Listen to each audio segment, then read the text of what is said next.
Regardez autour de vous. La plupart des gens se plaignent d'être fauchés, mais continuent les mêmes habitudes qui les maintiennent dans la pauvreté. Je vais être direct avec vous. La richesse n'est pas un accident, c'est le résultat de choix quotidiens. Souvent des sacrifices que les autres ne sont pas prêts à faire. Aujourd'hui, je vais vous révéler 8 choses banales, des habitudes que vous considérez comme normales, mais qui vous volent littéralement votre fortune. Ce sont ces petites décisions qui font la différence entre une vie de galère financière et une vie d'abondance. Ces 8 points, je les ai personnellement identifiés en étudiant les principes de Robert Kiyosaki et en les appliquant dans ma propre vie. Ce ne sont pas des concepts compliqués, c'est leur simplicité qui les rend puissants. La vérité, 2025 pourrait être l'année où tout change pour vous. Mais seulement si vous êtes prêt à faire ce que 95% des gens ne feront jamais. Prenez des notes. Ce que je vais partager dans cette vidéo pourrait transformer votre réalité financière. C'est parti. Sacrifice numéro 1. La télévision et le divertissement excessif. Écoutez-moi bien. La télévision et tout ce cirque de divertissement, c'est le premier poison qui vous empêche de devenir riche. Je ne dis pas ça pour faire joli. Vous rentrez du boulot, vous vous affalez devant Netflix pendant 3 à 4 heures. Vous regardez les mêmes conneries en boucle, les mêmes séries que tout le monde regarde. Et pendant ce temps, les vrais entrepreneurs, eux, ils construisent leur empire. Soyons honnêtes 2 minutes. Qu'est-ce que ça vous apporte de connaître par cœur les derniers épisodes de votre série préférée? Rien. Absolument rien. C'est du temps jeté par la fenêtre, du temps que vous ne rattraperez jamais. Vous savez ce qui est dingue? La moyenne des gens passe environ 3 heures par jour devant la télé. Faites le calcul, ça fait 21 heures par semaine, soit près de 1000 heures par an. Imaginez tout ce que vous pourriez accomplir avec ces 1000 heures. Je vois déjà certains dire « mais j'ai besoin de me détendre après le travail ». D'accord, mais il y a une différence entre se détendre et devenir un légume. Un épisode de temps en temps, pourquoi pas? Mais quand ça devient votre routine quotidienne, c'est là que ça devient toxique. Et je ne parle même pas de la qualité du sommeil qui en prend un coup.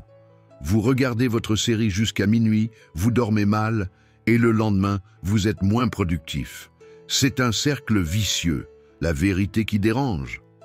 Pendant que vous regardez les autres vivre leur vie à l'écran, d'autres construisent la leur dans le monde réel.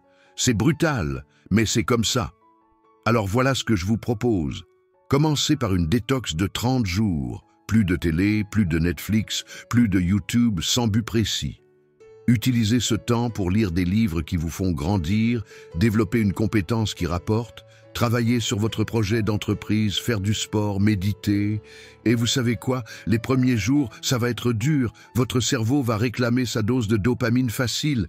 Mais tenez bon, au bout d'une semaine, vous allez sentir la différence. Au bout d'un mois, vous ne pourrez plus revenir en arrière. Petit conseil d'amis. Gardez peut-être un film par semaine, le week-end. Comme ça, vous avez votre petit plaisir, mais c'est vous qui contrôlez le divertissement, pas l'inverse. La richesse, ça se mérite. Et ça commence par des choix difficiles comme celui-là. 2025, c'est votre année. À vous de voir si vous voulez être acteur ou spectateur de votre vie. Sacrifice numéro 2, le salariat comme unique source de revenus. Le salariat, parlons-en, c'est le piège le plus confortable qui existe. Vous pensez avoir la sécurité? Laissez-moi rire. Vous êtes à un mail de RH près de vous retrouver au Pôle emploi. Votre patron, c'est votre dealer. Il vous donne votre dose mensuelle, juste assez pour survivre, pas assez pour vous libérer. Et vous revenez chaque mois en bon petit toutou chercher votre os. Mais j'ai un bon salaire. Ah oui, et si demain vous tombez malade, si l'entreprise délocalise, si l'intelligence artificielle remplace votre poste, vous allez manger votre bon salaire? C'est dingue de voir des gens intelligents mettre tous leurs œufs dans le même panier pourri. Vous ne diversifiez pas vos placements, mais vous mettez 100% de vos revenus dans les mains d'une seule personne. C'est de la folie pure. Un truc marrant. Les employés passent 40 ans à construire les rêves de quelqu'un d'autre, puis se demandent pourquoi ils n'ont pas réalisé les leurs. Voici la vérité qui pique. Votre salaire, c'est votre dose de morphine. Ça calme la douleur de ne pas être libre, mais ça ne guérit pas la maladie. En 2025, voici ce que vous devez construire. Un business en ligne, même petit pour commencer. Des revenus locatifs, commencez par une chambre si nécessaire. Des investissements qui rapportent, des compétences que vous pouvez monnayer en freelance. Mais je n'ai pas le temps avec mon travail. Bien sûr, restez dans votre cage dorée. Pendant ce temps, d'autres bossent de 19 h à minuit pour construire leur liberté. Vous savez ce qui est ironique? Les gens qui refusent de travailler dur pour eux-mêmes sont souvent ceux qui travaillent le plus dur pour enrichir les autres. Un calcul simple qui fait mal. 35 ans de travail, 47 semaines par an, 40 heures par semaine, égale à 65 800 heures de votre vie données à quelqu'un d'autre. La diversification, ce n'est pas une option, c'est une obligation. C'est la différence entre être riche et être pauvre avec un bon salaire. Et arrêtez avec cette mentalité d'employé. Je vais attendre l'augmentation. Je vais attendre la promotion. Pendant que vous attendez, d'autres agissent. 2025, c'est l'année où vous arrêtez d'être un employé qui rêve d'être entrepreneur pour devenir un entrepreneur qui a encore un emploi. Le salariat, gardez-le comme votre capital de départ, pas comme votre plan de carrière. Utilisez cet argent pour construire votre liberté, pas pour acheter des conneries qui vous maintiennent esclave. Alors, vous restez dans la matrice du salariat ou vous prenez la pilule rouge de l'entrepreneuriat. Sacrifice numéro 3. Les dettes de consommation, les dettes inutiles, les dettes non productives. Parlons cash des dettes. Vous savez ce qui sépare les riches des pauvres? Ce n'est pas le salaire, c'est leur relation avec les dettes. Cette putain de carte de crédit dans votre portefeuille, c'est votre pire ennemi. Vous pensez que c'est de l'argent gratuit? Réveillez-vous, c'est le meilleur moyen de rester pauvre toute votre vie. Je vois des gens qui s'endettent de pourquoi? Un nouvel iPhone, des fringues de marque, des restos chics. Sérieusement, vous hypothéquez votre futur pour des trucs qui ne valent rien dans 6 mois. Petit exemple qui fait mal. Vous achetez un iPhone à 1 500 € à crédit. Avec les intérêts, vous finissez par payer 2 000 €. Et pendant que vous remboursez, le téléphone ne vaut plus que 500 €. Bravo, vous êtes officiellement un pigeon. Les crédits à la consommation ? Ne me faites pas rire. 20% d'intérêt pour acheter un canapé. C'est comme si vous jetiez votre argent par les fenêtres. Mais en plus, vous payez quelqu'un pour le faire. Voici la vérité que les banques ne veulent pas que vous sachiez. Elles adorent les gens qui font des achats impulsifs. Pourquoi? Parce que vous êtes leur vache à lait. Chaque fois que vous dites « Oh, je le prends maintenant et je réfléchis après », elles se frottent les mains. La règle d'or? Si vous ne pouvez pas l'acheter cash, vous ne pouvez pas vous le permettre. Point final. Et arrêtez avec ces conneries de oui, mais je gère, je rembourse tous les mois. Non, vous ne gérez rien du tout. Vous êtes accro au crédit comme d'autres sont accros à la cigarette. Voici votre plan d'action pour 2025. Arrêtez immédiatement tout nouvel achat à crédit. Listez toutes vos dettes. Attaquez la plus petite d'abord. Méthode boule de neige.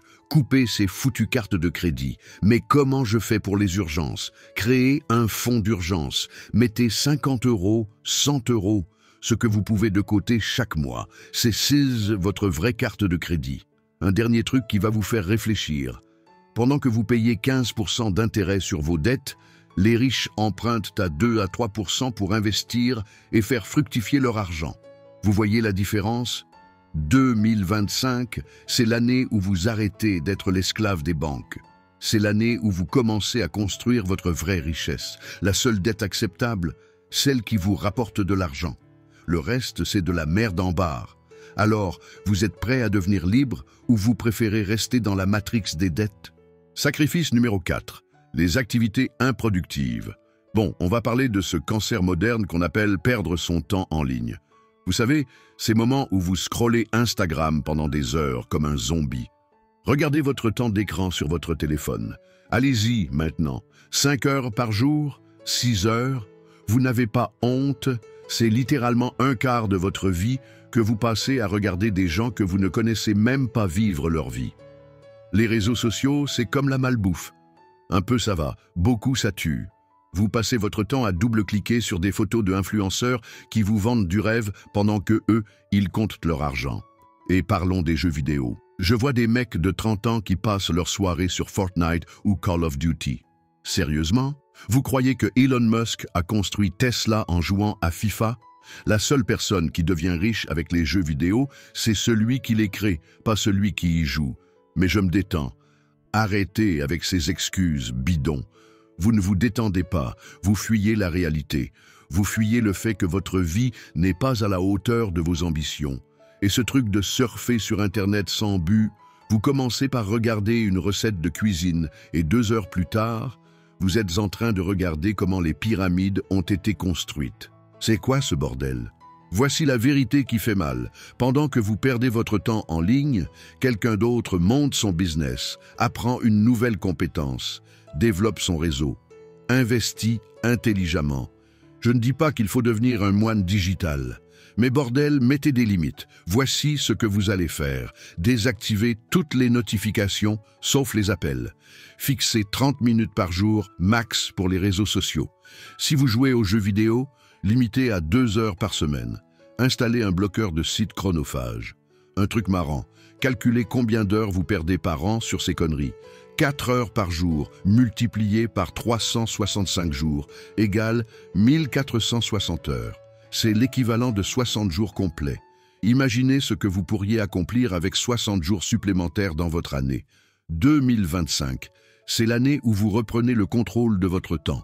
C'est l'année où vous arrêtez d'être un consommateur de contenu pour devenir un créateur de valeur. Votre téléphone devrait être un outil pour faire de l'argent, pas une machine à perdre du temps. Si vous n'utilisez pas la technologie, c'est elle qui vous utilise. Alors, vous continuez à scroller comme un pigeon ou vous êtes prêt à devenir le faucon?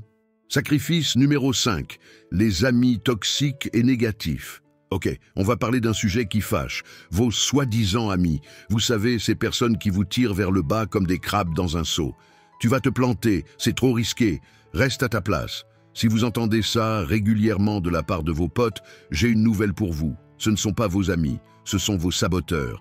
C'est marrant, quand vous annoncez que vous voulez lancer votre business, tout d'un coup, tout le monde devient expert en échecs. Des mecs qui n'ont jamais rien entrepris de leur vie deviennent des prophètes de la catastrophe. Vous voulez investir dans l'immobilier? Attention, la bulle va exploser. Vous voulez créer votre boîte? 90% des entreprises font faillite. Vous voulez changer de carrière? T'es fou, garde ton CDI. Ces gens-là sont comme des ancres. Vous essayez de naviguer vers le succès et eux vous maintiennent au fond. Pourquoi? Parce que votre succès leur renvoie leur propre médiocrité en pleine face. Je vais être brutal. Regardez vos 5 amis les plus proches. Si aucun d'entre eux ne gagne plus que vous, si aucun n'a d'objectif ambitieux, si aucun ne vous pousse vers le haut, devinez quoi?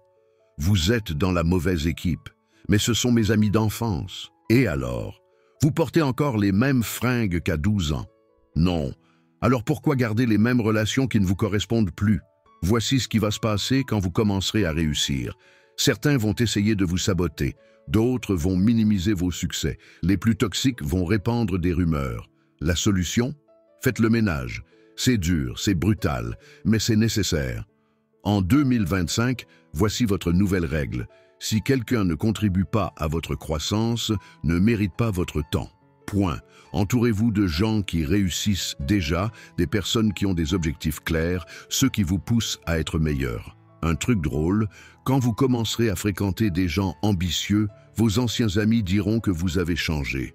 Bien sûr que vous avez changé. C'est le but.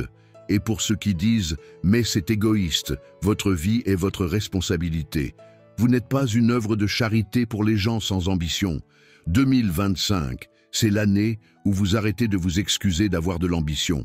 C'est l'année où vous choisissez votre entourage comme un PDG choisit son conseil d'administration. Alors, vous êtes prêt à faire le grand nettoyage ou vous préférez rester dans votre club de losers? Sacrifice numéro 6. Les excuses et la procrastination. Ah, les excuses. Le sport national des futurs pauvres. Je vais être direct. Vos excuses sont bidons. Et au fond de vous, vous le savez. Je n'ai pas le temps. Vraiment? Vous avez le temps de regarder 3 saisons de séries en une semaine, mais pas 1 heure par jour pour construire votre business? Ne me faites pas rire. Je n'ai pas d'argent.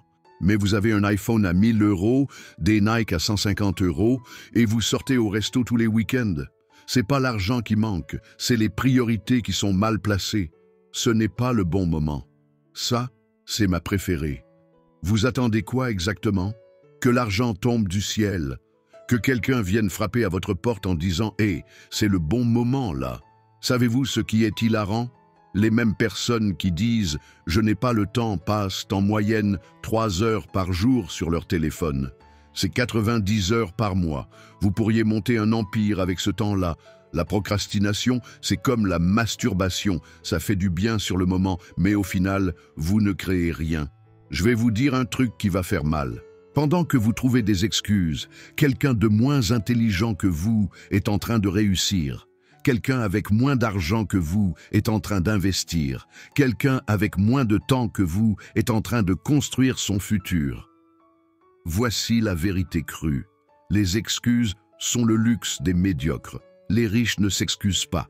Ils trouvent des solutions. Je n'ai pas de diplôme. Et alors? Le proprio de Zara a arrêté l'école à 13 ans. Je suis trop vieux. Colonel Sanders a commencé KFC à 65 ans. Je suis trop jeune. Mark Zuckerberg était millionnaire à 23 ans. En 2025, voici votre nouvelle approche. Remplacer. Je ne peux pas par « comment puis-je » remplacer.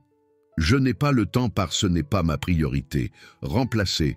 Je n'ai pas d'argent par « comment puis-je le financer » Un exercice simple. Chaque fois que vous vous surprenez à faire une excuse, mettez 10 € dans une tirelire. En un mois, vous aurez probablement assez pour démarrer un petit business. La procrastination, c'est comme un crédit. Les intérêts sont invisibles au début, mais ils vous ruinent à la fin. 2025, c'est l'année où vos excuses meurent et où vos résultats naissent. C'est l'année où vous arrêtez de vous mentir à vous-même.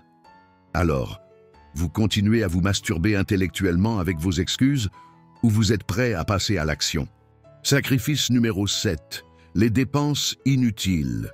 Ok, parlons de votre syndrome du pigeon qui jette l'argent par les fenêtres. Vous savez, ces petites dépenses de rien du tout qui vous gardent pauvre. Prenez votre téléphone, ouvrez votre compte en banque, regardez vos abonnements. Netflix, Disney+, Spotify, Prime, salle de sport où vous n'allez jamais. Vous êtes en train de payer pour du vent. Mais c'est ne que 10 € par mois. Multipliez ça par 10 abonnements sur 12 mois. Voilà, ça fait 1200 € par an que vous jetez à la poubelle. C'est le prix d'un premier investissement en bourse. Et parlons de votre manie d'impressionner les autres. Vous achetez une montre de luxe avec un compte en banque vide. Vous roulez en BMW, mais vous vivez chez vos parents. C'est pathétique. Les vrais riches, ils s'en battent les couilles de ce que pensent les autres. Warren Buffett vit toujours dans la même maison depuis 60 ans. Pendant ce temps, vous vous ruinez pour paraître riche sur Instagram. L'inflation du style de vie, c'est le cancer des classes moyennes. Vous gagnez 200 € de plus, vous augmentez vos dépenses de 400 €. Bravo, champion de la régression financière. Voici la réalité qui pique. Ces gadgets que vous achetez, dépassés dans 6 mois. Ces fringues de marque, démodées dans 1 an.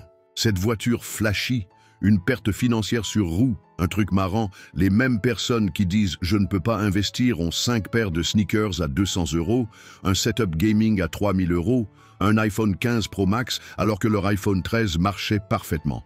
En 2025, voici votre nouveau mode de vie. Audit impitoyable de tous vos abonnements. Règle des 48 heures pour tout achat non essentiel. Arrêtez de vivre comme un riche quand vous êtes pauvre. Investissez la différence. Un exercice simple. Notez chaque dépense cool que vous voulez faire. Attendez 48 heures. Si après vous y pensez encore, ok. Sinon, c'était de la merde émotionnelle. Vous savez ce qui est vraiment sexy? Un compte en banque qui grossit. Pas une garde-robe qui déborde de fringues avec les étiquettes encore dessus. La vérité qui tue.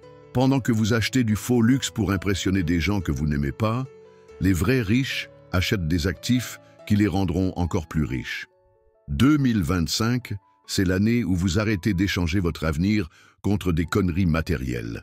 C'est l'année où votre compte en banque devient plus important que votre image.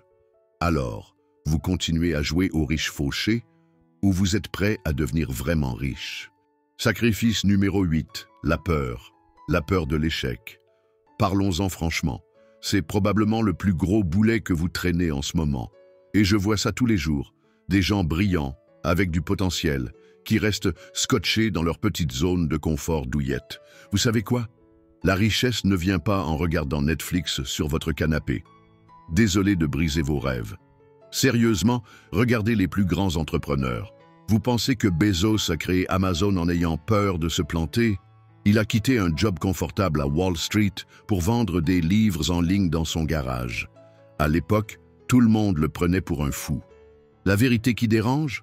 Vous avez plus de chances de regretter ce que vous n'avez pas fait que ce que vous avez tenté. Cette sécurité que vous chérissez tant est une illusion. Votre job stable? Demandez aux milliers de personnes qui se sont fait virer du jour au lendemain pendant le Covid. Maintenant, attention, je ne vous dis pas de tout plaquer demain comme un inconscient. J'ai dit risque calculé, pas suicide financier. La différence entre un entrepreneur qui réussit et un qui échoue. Le premier analyse, planifie, puis agit. Le second saute sans parachute et espère que ça passe. Vous voulez un conseil concret? Commencez petit, très petit. Investissez 100 € dans quelque chose que vous maîtrisez. Lancez votre side business le week-end. Testez vos idées à petite échelle. Mais pour l'amour du ciel, faites quelque chose. L'échec fait partie du jeu. Je vais vous dire un truc, j'ai planté 3 business avant de réussir un. Chaque échec m'a appris plus que n'importe quel succès. C'est comme ça qu'on devient riche, en apprenant de ses erreurs, pas en les évitant. Et vous savez ce qui est drôle? Les mêmes personnes qui ont peur d'échouer dans les affaires jouent des jeux vidéo où ils meurent 100 fois avant de passer un niveau. Ils comprennent le principe là-bas, mais pas dans la vraie vie. 2025 est là, c'est maintenant qu'il faut agir. Pas demain, pas la semaine prochaine, pas quand vous serez prêt. Vous ne serez jamais totalement prêt. Alors voilà mon défi. Cette semaine, faites une chose qui vous fait peur, une seule. Quelque chose de business, d'investissement, peu importe. Mais sortez de cette fichue zone de confort, parce que je vous le garantis, dans 10 ans, vous ne vous souviendrez pas des échecs, mais vous regretterez amèrement les opportunités que vous n'aurez pas saisies par peur. À vous de jouer maintenant. La richesse attend ceux qui osent. Voilà, vous avez maintenant les 8 éléments à éliminer de votre vie. Ce n'est pas compliqué, mais ça demande du courage. La question n'est plus de savoir quoi faire, mais si vous aurez la force mentale de le faire. La richesse n'attend pas ceux qui cherchent des excuses. Elle récompense ceux qui agissent. Chaque jour où vous gardez ces habitudes toxiques est un jour de plus loin de la liberté financière. Je vous ai donné les clés. À vous de décider si vous voulez rester dans votre zone de confort ou prendre le contrôle de votre avenir financier. 2025 peut être votre année de transformation, mais seulement si vous commencez maintenant. Ne remettez pas à demain. Ces changements, aussi simples soient-ils, sont vos premiers pas vers la richesse. La vraie question est, êtes-vous prêt à devenir la personne qui mérite la réussite financière? À vous de jouer.